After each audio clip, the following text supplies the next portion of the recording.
이 손을 꼭 잡고 가소서. 약하고 피곤한 이 몸을 폭풍우 흑암 속 해치사 빛으로 손잡고 날 인도하소서.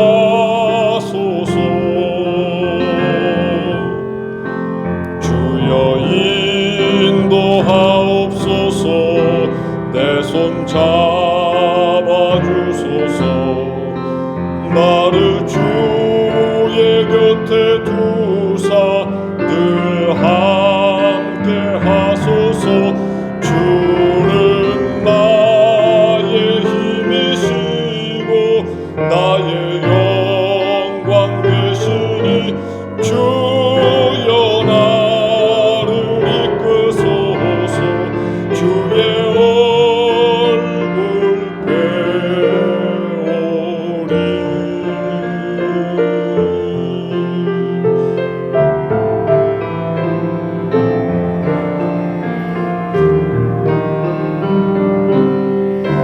인생이 힘들고 고난이 겹칠 때 주님여 날 도와 주소서.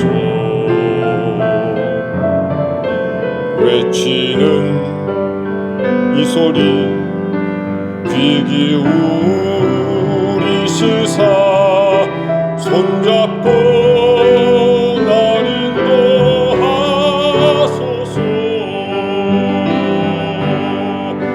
주여 인도하옵소서.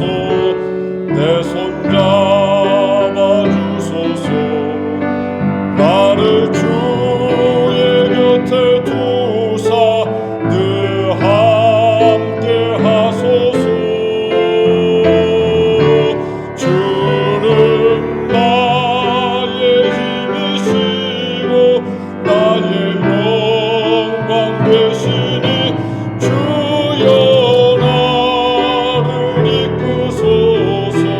주의 얼굴 배우리. 주는 나의 힘이시고 내 영광 되시니 주여 나를 이끄소서. 주의 얼굴 배우리.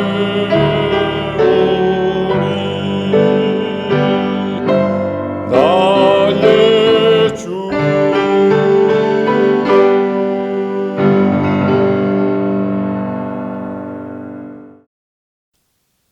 가을에 사람이 그리울 때면 이준관. 가을에 사람이 그리울 때면 시골 버스를 탄다.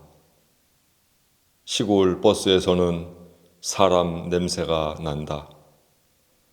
황토흙 얼굴의 농부들이 아픈 소는 다 나았느냐고 소의 안부를 묻기도 하고, 난 모르는 내 손에 고향 불빛 같은 감을 쥐어주기도 한다. 콩과 팥과 고구마를 담은 보따리를 제 자식처럼 품에 꼭 껴안고 가는 아주머니의 사투리가 귀에 정겹다.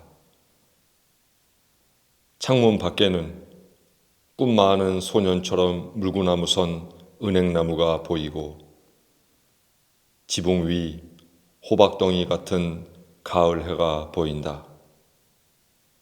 어머니가 싸주는 따스한 도시락 같은 시골 버스.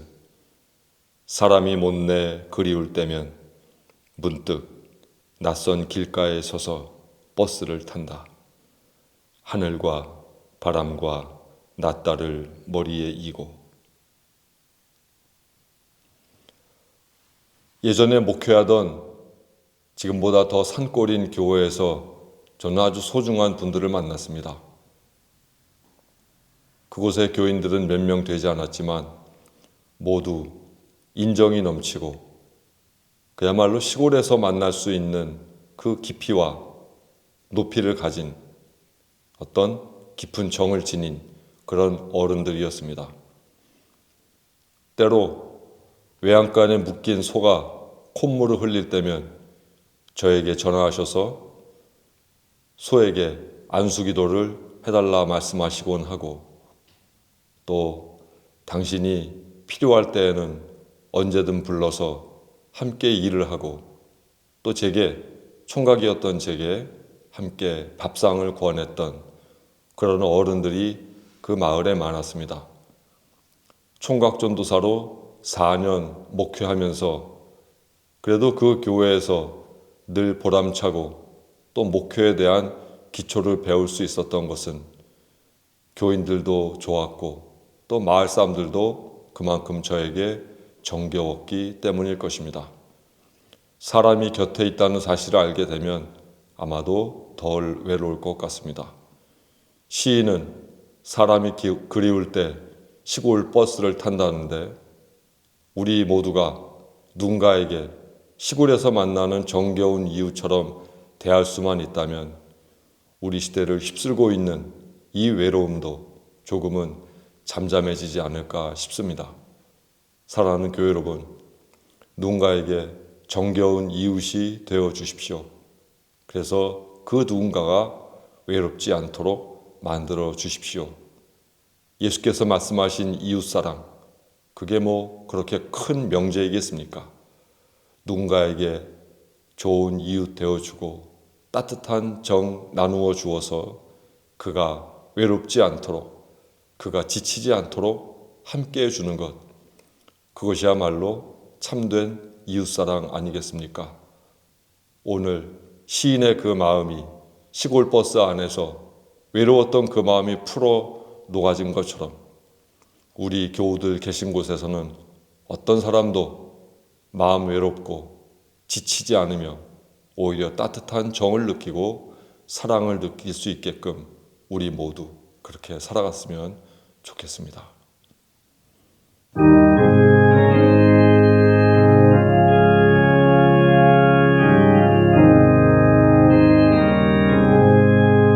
내 영혼이 은총 입어 중한 죄짐 벗고 보니 슬픔 많은 이 세상도 천국으로 화하도다.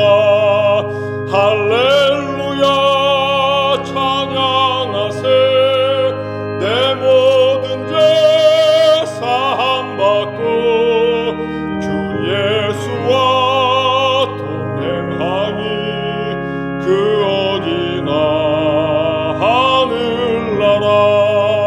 주의 얼굴 뵙기 전에 멀리 뵈던 하늘나라 내 맘속에 이루어지니 날로 가깝도다. 할렐루야 찬양하세. 내 모든 죄 사함받고 주 예수와 동행하니 그 어디나 하늘나라. 높은 산이 거친 들이 초막이나 궁궐이나 내 주 예수 모신 곳이 그 어디나 하늘나라. 할렐루야 찬양하세. 내 모든 죄 사함받고 주 예수와 동행하니 그 어디나 하늘나라.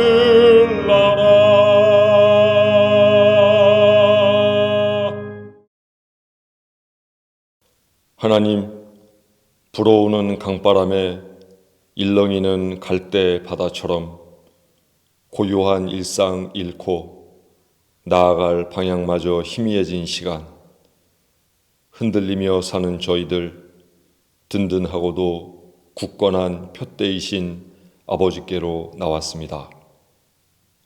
점점 그 깊이 더해가는 계절, 하루하루 지날 때마다 가을의 중심으로 들어가고 있습니다. 붉게 물든 북나무에서 시작된 변화, 참나무로 옮겨가고 뽕나무, 느티나무에서도 일어나고 있습니다.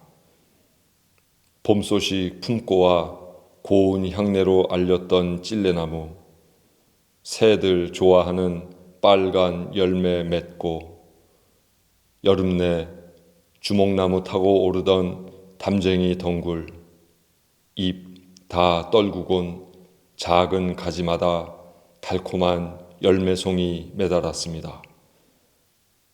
구린내 진동하지만 구수하고 진득한 맛 가진 은행알들, 나무 몸체 주위에 쌓이고 모진 세월 보내면서도 다른 해보다 더 알찬 밤송이 키워낸 밤나무도 열매 다 떨군 채 이제 홀가분한 마음으로 자유로움 누립니다. 찬 기운 잘 견디는 자주 꽃방망이 올해 마지막이라 여기며 힘다해 진보라 꽃 피우고 큰 키 가진 다른 풀들에 눌려 살다가 할로 지난 지금서야 제 세상 만난 듯 활개치는 벼룩나물, 털 별꽃 아제비, 농구님들 오가던 논뚝길 뒤덮어 갑니다. 줄기에 날카로운 가시도 친 며느리 배꼽, 가지 끝 둥근 잎에 검청색 열매 받쳐 들고 먼 나라로 살러 온 미국 쑥부쟁이도 서서히 기세 꺾여 시들해져 갑니다. 하나님, 모든 생명 이제 한 해의 완성, 정리, 염두에 두고 살아가는 이 시기, 저희도 해야 할 일과 그만두어야 할 일 분별할 지혜 주셔서 그리스도인다움 회복하게 하소서. 모든 일에 감사하라 가르쳐 주신 예수 그리스도의 이름으로 기도합니다. 아멘.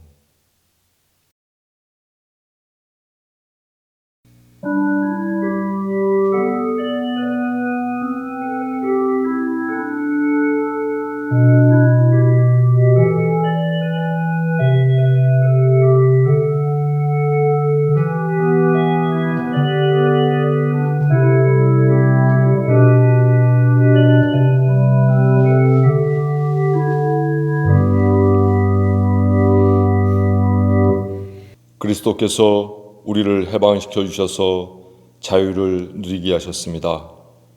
그러므로 굳게 서서 다시는 종살이의 멍에를 매지 마십시오.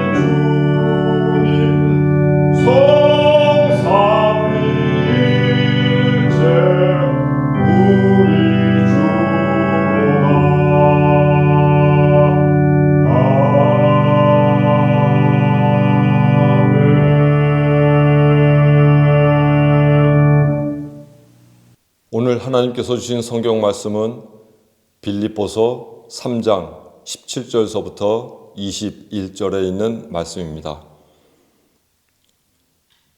형제들아, 너희는 함께 나를 본받으라. 그리고 너희가 우리를 본받은 것처럼 그와 같이 행하는 자들을 눈여겨보라.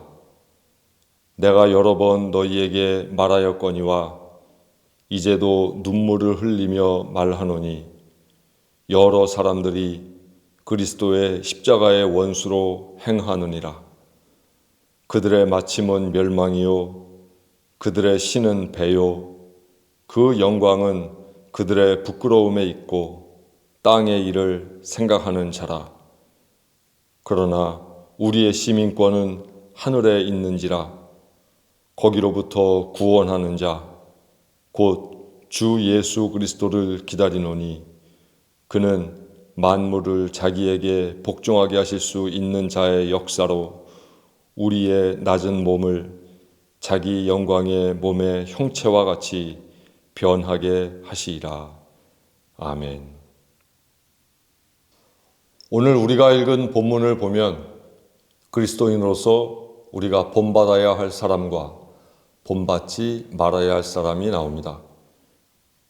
본받을 사람은 바로 바울이고 본받지 말아야 될 사람은 그리스도의 십자가의 원수들입니다.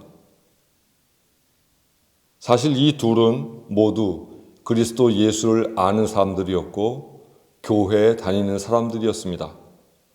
차이가 있다면 그들의 지향점이 달랐습니다. 바울은 빌립보 교인들에게 자신을 본받으라고 말하면서 십자가의 원수로 살아가는 사람들, 즉 거짓 교사들에 대해서 경계의 눈을 늦추지 말기를 권면하고 있습니다. 그러면 왜 바울은 겉으로 보면 그리스도인이고 한 교회에 다니고 그러면서 신앙적으로 열정적이라 보여지는 바로 이 거짓 교사들에 대해서 문제를 제기하고 있는 것일까?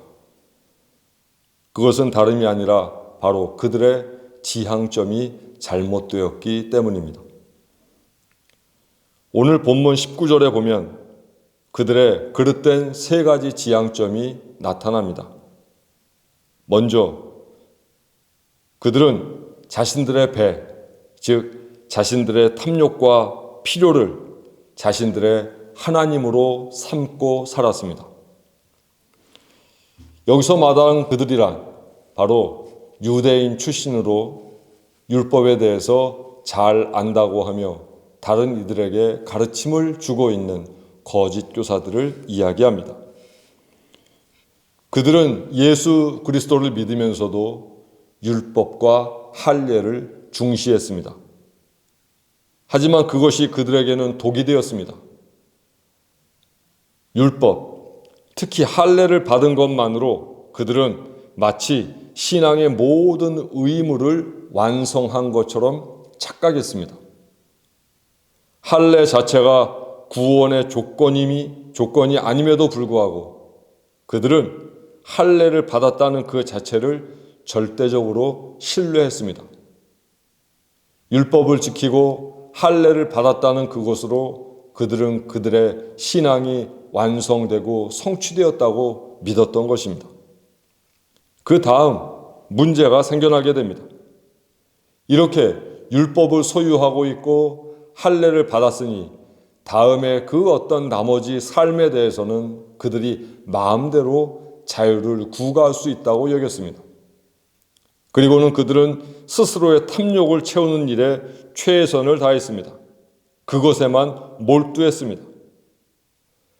만약 하나님을 믿는다면 당연히 자신의 탐욕과 욕심을 조금씩 버리는 일에 몰두했어야 마땅합니다.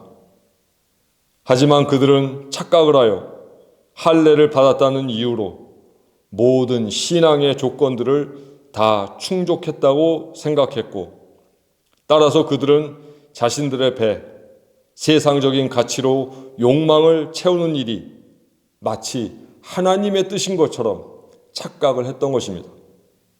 그래서 오늘 바울은 그들은 그들의 배를 하나님으로 섬기고 있다고 이야기하고 있는 것입니다. 잘못된 두 번째 지향점은 그들은 자신들의 수치를, 부끄러움을 영광으로 삼았다는 것입니다. 부끄러움을 영광으로 삼았다는 말은 남들은 다 수치스럽게 생각하고 부끄럽게 생각하는 그 일에 대해서 그들은 오히려 영광스러운 일이라고 착각했다는 말입니다. 잘못된 목적, 잘못된 행위, 잘못된 관계, 잘못된 명예 등등 다른 이들은 다 잘못되었다고 하고 성경적으로도 신앙적으로도 그것은 잘못되었는데 오히려 이 거짓 교사들은 그것을 명예로 알고 영광으로 착각하며 살았다는 것입니다. 그것은 철저한 무지이자 편협한 자기 왜곡의 결과였습니다. 세 번째, 결론적으로 그들은 땅의 것으로 채우려 했고 땅의 것만을 생각했습니다. 땅의 것이란 먹고 마시고 입음에 대한 물리적인 모든 소유와 이 땅의 모든 재화와 가치를 의미합니다. 그것은 언젠가는 끝나는 것일 뿐 그리스도인들은 그것을 서서히 정리해 가며 세상에 대하여 하나님께로 나아갈 준비를 하는 장으로 준비의 터로 여기며 살아가야 할 것들에 대해서 오히려 거짓 교사들은 거기에 몰두했다는 이야기입니다. 땅의 것만을 생각하며 살았다는 이야기입니다. 사람이 땅의 것에만 몰두하게 되면 결코 하나님을 볼 수 없습니다. 가관인 것은 십자가의 원수들은 아예 대놓고 그런 것이 아니라 마치 자신들의 신앙이 좋은 것처럼 마치 자신들처럼 하지 않으면 그리스도인이 아닌 것처럼 또 남들을 정죄하면서도 결국 삶은 오로지 땅의 것에만 몰두하고 살았다는 점입니다. 이처럼 십자가의 정신을 잊어버리고 알량하게 할례를 받았다는 그 이유 하나만으로 자신들의 배를 하나님 삼고 무엇이 잘못인지도 망각한 채 남들은 다 부끄럽게 여기는 그것을 오히려 명예라고 생각을 하고 오직 땅의 것만을 추구하는 십자가의 원수들의 결말에 대해서 바울은 딱 잘라서 말하기를 그들의 끝은 멸망이니라 말하고 있습니다. 거짓 교사들이 율법을 잘 지키고 할례를 받았다고 하는 그것을 아무리 자랑해도 그 이후에 그들이 아무리 땅의 것으로 부를 누리게 되고 권력과 명예를 얻었다고 해도 그 끝은 결국 멸망일 수밖에 없다고 바울은 결론 짓고 있습니다. 그러면서 바울은 십자가의 원수들을 본받지 말고 예수 그리스도를 본받아 사는 자신을 본받으라고 이야기합니다. 사실 빌립보 교인들은 그리스도인이 된 지 얼마 안 된 새신자들이었습니다. 또 그들에게는 상주하는 신앙적인 지도자도 없었고 또 빌립보 지역은 이방 지역이었으므로 제대로 된 양육을 받을 수도 없었습니다. 그래서 바울은 그들에게 마치 아버지와 같은 존재가 되어 어린 자녀에게 타이르듯 너희들은 나를 본받으라고 말하고 있는 것입니다.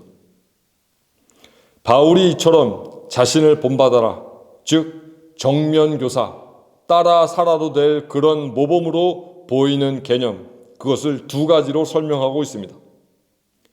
첫 번째, 하늘에 시민권이 있다고 하는 사실을 꼭 기억하라는 것입니다.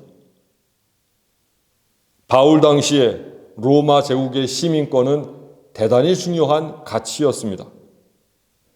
바울 역시 이 시민권의 귀중함을 알고 있었기에 그의 서신에서 누차 그 자신이 로마의 시민권자인 것을 밝히기도 했습니다. 더군다나 빌립보 시민들 중에 상당수가 바로 이 로마 시민권자들이었습니다.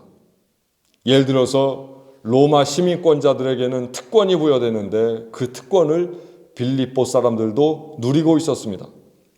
예를 들어서 채찍질을 당하지 않는다든지 어떤 과한 범죄 행위가 아니라면 체포되지 않는다든지 또 로마 당국에 바쳐야 될 공물을 준비하지 않아도 된다든지 그 지역의 총독의 간섭을 받지 않아도 된다든지 하는 이 모든 것들은 로마 시민권자들만 누리는 그런 혜택이었습니다. 따라서 빌립보 교회 교인들도 우리의 시민권은 하늘에 있다라는 그 말이 무엇을 의미하는지를 잘 알고 있었을 것입니다. 마치 이 땅의 시민권에 만족하는 사람들처럼 배나 불리고 이 땅의 것만으로 만족하며 살아서는 안 된다는 사실을 그들은 잘 알게 되었을 것입니다. 그리고 더 높은 가치, 영원히 변치 않는 진리를 지니고 구원자이신 예수 그리스도를 고대하면서 살아가는 것이야말로 하나님 나라의 시민권을 가진 그리스도인으로서 마땅한 도리인 것을 알게 되었을 것입니다. 바울이 가르쳐주는 또 하나의 가치는 바로 변화입니다. 하늘에서 오시는 그리스도 예수를 통해 더 이상 비천한 존재가 아니라 이제 영광스러운 모습으로 변화된 존재가 되어야 한다는 것입니다. 신앙이란 결국 존재성의 변화를 의미합니다. 그리스도인은 존재의 속성이 변한 사람들입니다. 왜 사는가? 왜 버는가? 왜 공부하는 거에 대한 명확한 대답을 가지고 있고 그리스도 예수께서 가르쳐주신 바대로 살다가 그 가르침대로 세상을 떠나기를 결단하는 사람들입니다. 따라서 그리스도인은 치사한 것을 치졸한 방법으로 추구하지 말아야 합니다. 그리스도인은 꼭 없어도 되는 것에 목숨 걸지 말아야 합니다. 그리스도인이라는 명예를 지키려 세상적인 그 무엇과 그 어떤 일로도 타협해서는 안 됩니다. 그리고는 예수께서 보여주신 십자가 정신을 실현하기 위해서 애쓰며 살아가야 합니다. 그것이 바로 신앙이고 그것이 존재성의 변화입니다. 비루하고 비천한 가치관을 갖고 살아가던 이 땅의 시민권자에서 변화된 존재로서 변화된 가치를 추구하는 그러한 존재로 변모하게 될 때 그때 비로소 우리는 하나님 나라의 시민권자로서의 면모를 지니게 된다는 말입니다. 신앙을 통해 존재의 변화가 일어나면 생각이 바뀌고 우리의 삶과 행동이 바뀌게 되어 있습니다.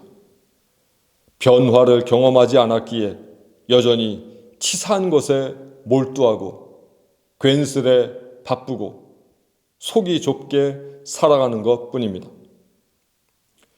결론적으로 그리스도를 따르는 이들의 시민권이 하늘에 있음을 알고 그리스도인은 변화된 존재임을 깨닫는다는 것, 그것을 한마디로 표현하면 오늘 말씀의 제목처럼 삶의 지향점이 거룩해졌다고 말할 수 있습니다. 무엇을 지향하느냐에 따라 사람이 달라지고 삶이 달라지게 되어 있습니다. 불가의 가르침처럼 똑같은 종이라고 해도 향을 쌓았는가 아니면은 생선을 쌓았는가에 따라 비린내가 나기도 하고 향내가 나기도 하는 것처럼 똑같은 사람이라고 해도 지향하는 바가 세상적이라면 그는 이 땅에 속한 사람이 되지만 그 지향하는 바가 하늘의 가치, 하나님께서 원하시는 가치를 지향하게 되면 그것은 하늘에 속한 고결한 인생의 주인공이 되는 일이 됩니다. 삶의 지향점을 바꾼다는 것, 그것이 진짜 신앙입니다. 예배를 드리고 교회를 다니고 기도를 하고 헌금을 하고 봉사를 하고 그 자체가 의미 있지만 오히려 그것은 하나의 과정이고 궁극적으로 그 모든 것들은 삶의 지향점을 바꾸기 위한 몸짓입니다. 그 몸짓이 진짜 신앙이고 그 몸짓이 진짜 믿음입니다. 무엇을 지향하며 삶을 살고 있는가? 우리는 스스로 질문해 보아야 합니다. 그 지향점에 따라 우리는 십자가의 원수가 될 수도 있고 하나님 나라의 영광된 시민권자가 될 수도 있기 때문입니다. 기도하겠습니다.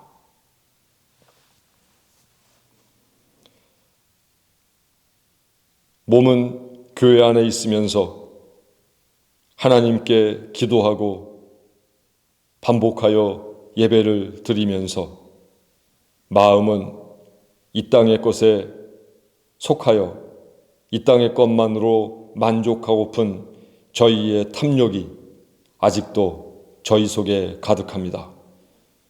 저희를 용서하여 주옵소서. 이 땅의 모든 것들은 하나님 나라의 가치를 추구하기 위한 수단임을 기억하게 하옵소서. 이 땅의 것을 목적으로 삼는 순간 저희 모두 타락한 존재가 됨을 잊지 않게 하옵소서. 하나님 나라의 시민권자임을 기억하여 언제나 늘 하늘의 가치를 추구하며 살아가는 삶의 지향점이 변화된 존재가 되게 하옵소서. 예수 그리스도의 이름으로 기도합니다. 아멘. 함께 인사 나누시겠습니다. 하늘의 가치 지향하며 살겠습니다.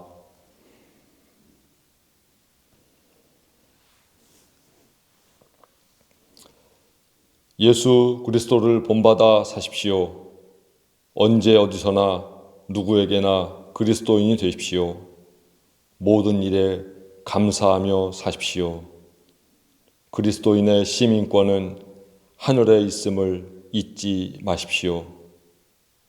땅의 가치에 매몰되지 마십시오. 예수께서 가르쳐 주신 바를 믿고 실천하십시오. 표대이신 예수 그리스도를 지향하며 사십시오.